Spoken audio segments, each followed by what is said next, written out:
जय माता दी। Welcome to my channel friends. आज की वीडियो में मैं आपको बताऊंगी जो हम मकर संक्रांति पर बायने की थाली निकालते हैं, अपने एकादशी के व्रत के अगले दिन द्वादशी को बायने की थाली निकालते हैं, या जो हम एक समय का भोजन की थाली निकालते हैं व्रत के बाद, अमावस्या, पूर्णमासी, ग्रहण काल के बाद, या फिर हम जो कोई भी अनुष्ठान ले लेते हैं उसके बाद बायने की थाली निकालते हैं, तो उसमें हमें क्या सामान रखना चाहिए। हम बायने की पोटली बनाकर भी दे सकते हैं। ऋतुफल के हिसाब से जो भी कोई मौसम चल रहा होता है, जो भी हमारा व्रत होता है, संकल्प होता है, त्यौहार होता है, उसी के अनुसार हमें बायने की थाली निकालते हैं। थाली हमेशा सुहागन स्त्रियों को या ब्राह्मणी को ही देनी चाहिए। आप कन्या को भी दे सकते हैं। कुछ हमारे बायने ऐसे होते हैं जो हम गाय को भी खिला देते हैं। बायना हमेशा हमें पैर छूकर देना चाहिए। अगर हम गाय को भी दे रहे हैं तो उसके भी हमें प्रणाम कर देना चाहिए। और हमें कभी भी सस्ती चीज़ों का दान नहीं देना चाहिए। बहुत से लोग सस्ती चीज़ों का दान दे देते हैं, नासमझी में दान कर देते हैं, उसका हमें पुण्य फल नहीं मिलता है। तो फ्रेंड्स, मैं आपको दिखा रही हूँ कि बायने की थाली में हम क्या क्या दे सकते हैं। ये बायना आप मकर संक्रांति पर दे सकते हैं, हर महीने संक्रांति आती है उस पर भी दे सकते हैं, और कोई त्यौहार पड़ता है उस पर भी निकाल सकते हैं। हमें अमावस्या को और पूर्णिमा को हमेशा बायना निकालना चाहिए। बायने से मेरा मतलब है कि कुछ भी दान निकालना चाहिए। उससे हमारे पितृ प्रसन्न होते हैं, सुख समृद्धि मिलती है, भाग्य बनता है, और हमारे जो ग्रह नक्षत्र बुरे खराब होते हैं वो ठीक होते हैं। तो ये देखिए, मैंने काली उड़द की दाल ली है, मूंग की दाल है, आंवला लिया है, आप कोई भी फल ले सकते हैं। और हमें अक्षत यानी चावल का हमेशा दान करना चाहिए। आप सूखा गोला ले सकते हैं, नहीं भी ले सकते, मेरे पास था तो मैं इसलिए दिखा रही हूँ आपको। बाजरा लिया है, कोई भी अन्न ले सकते हैं आप। हम अक्षत और आंवला इनसे जो दान करते हैं तो ये कभी क्षय नहीं होता है, बेकार नहीं जाता है हमारा दिया हुआ दान। गुड़ लिया है, मीठी वस्तु जरूर देनी चाहिए, और दही ली है। क्योंकि ये खिचड़ी का दान है तो इसलिए मैं इसमें घी और दही रख रही हूँ। आप अमावस्या के दान में इसमें दूध की थैली रख सकते हैं, चावल और चीनी रख सकते हैं, आटा रख सकते हैं, और दक्षिणा रख सकते हैं। तो आप दान की कोई लिमिट नहीं है, आप इस तरह से दान कर सकते हैं। इसमें घी है क्योंकि खिचड़ी घी डालकर ही खाई जाती है, तो इसमें घी भी दान दे रही हूँ। तो मैं आपके साथ वो वीडियो शेयर कर रही हूँ जो हम मकर संक्रांति पर, अमावस पूर्णिमा पर दान करते हैं। ये पूजा की रुई की बत्ती है, आप घर में भी बना सकते हैं, और बाज़ार में ऐसे गोल बत्ती के और खड़ी बत्ती के पैकेट मिलते हैं, तो आप वो भी ला सकते हैं। ये पैकेट 10-12 रुपये का, 15 रुपये का मिल जाता है। बड़े भी मिलते हैं, छोटे भी मिलते हैं। तो दीपक जलाने के लिए आप तिल का तेल, सरसों का तेल या देसी घी दान कर सकते हैं। 100 ग्राम, 50 ग्राम आप देसी घी दे सकते हैं, पैकेट में आते हैं। साबुन दे दें। साबुन अगर हम इस तरह से देते हैं तो हमारे पितरों को प्रसन्नता होती है। तो इस तरह से मैं आपको दिखा रही हूँ कि हम दान में क्या क्या दे सकते हैं।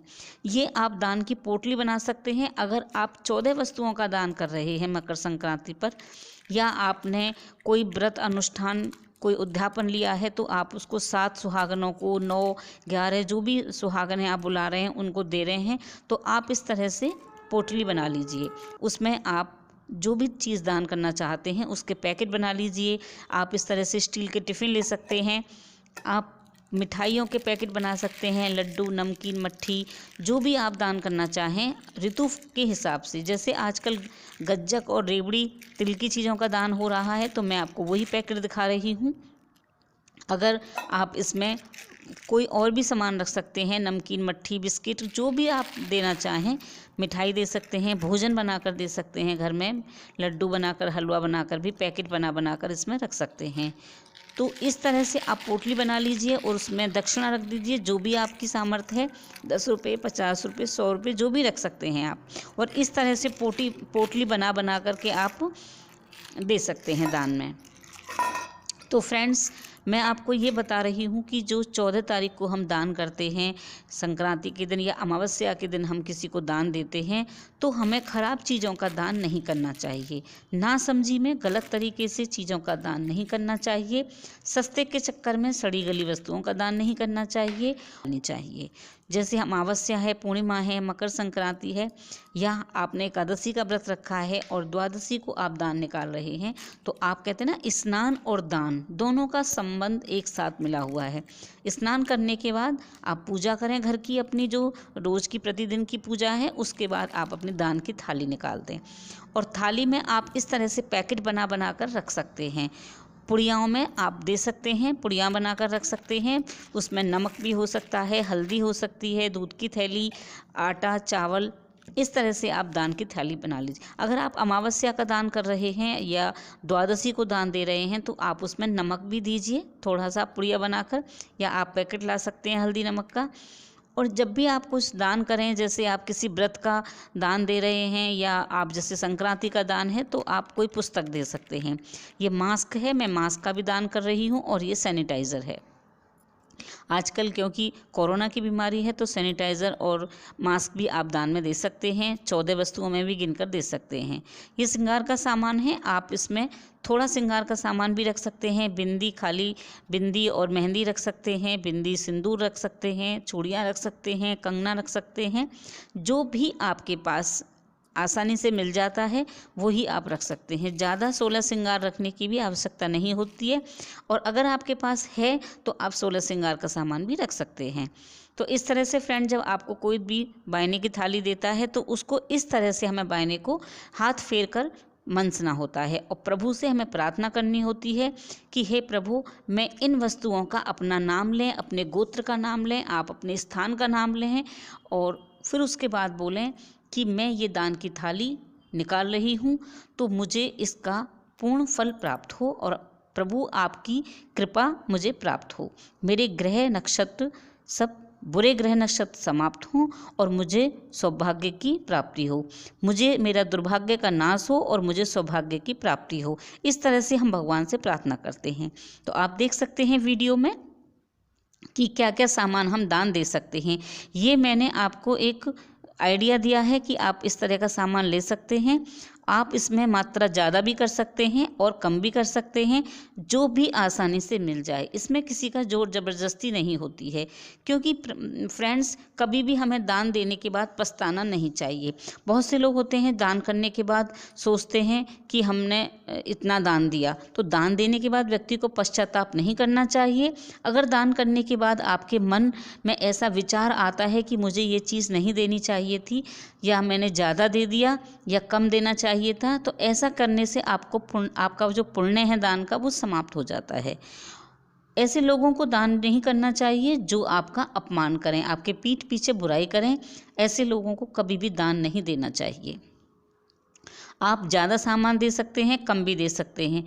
10 चीज़ देने की बजाय आप 1 चीज़ दे दीजिए, लेकिन वो चीज़ आपकी उत्तम श्रेणी की होनी चाहिए। और जो आपके पास कबाड़ पुराना होता है, उस अनुपयोगी चीज़ें होती हैं, वो दान में नहीं देनी चाहिए। ऐसे ही किसी भी गरीब को, ज़रूरतमंद को आप दे सकते हैं, वो दान में नहीं गिना जाता है। लेकिन ज़रूरतमंद की जब ज़रूरत पूरी होती है, तो उसकी आत्माओं से, हाथों से आपके लिए दिल से आशीर्वाद निकलता है और शुभकामनाएं मिलती हैं, तो उसका भी फल आपको मिलता है। लेकिन वो आपका दान नहीं हुआ। और इस तरह से आप पोटली बना लीजिए।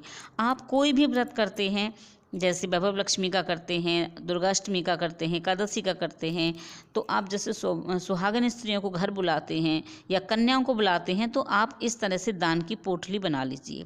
दान की पोटली से धर्मराज खुश होते हैं, अकाल मृत्यु से मुक्ति मिलती है, और धन धान्य के भंडार भरते हैं। वैवाहिक जीवन सुख और समृद्धि में बीतता है। तो फ्रेंड्स, इस तरह से आप दान कर सकते हैं। आपको वीडियो अच्छी लगे तो लाइक ज़रूर कीजिएगा। ये वीडियो आपके लिए हेल्पफुल होती है, तो आप चैनल को सब्सक्राइब कर लीजिएगा, वीडियो को लाइक कीजिएगा। फ्रेंड्स, जब भी आपको कोई बायना देता है या आप किसी को देते हैं, तो खाली थाली नहीं देते हैं। आप उसमें बिंदी का पत्ता रख सकते हैं, कोई फल रख सकते हैं, कोई मिठाई रख सकते हैं, जो भी आपके पास है। लेकिन आपको थाली खाली नहीं देनी है, और उसमें पैसे रख कर भी नहीं देने होते हैं। टिल देन, बाय बाय, जय माता दी।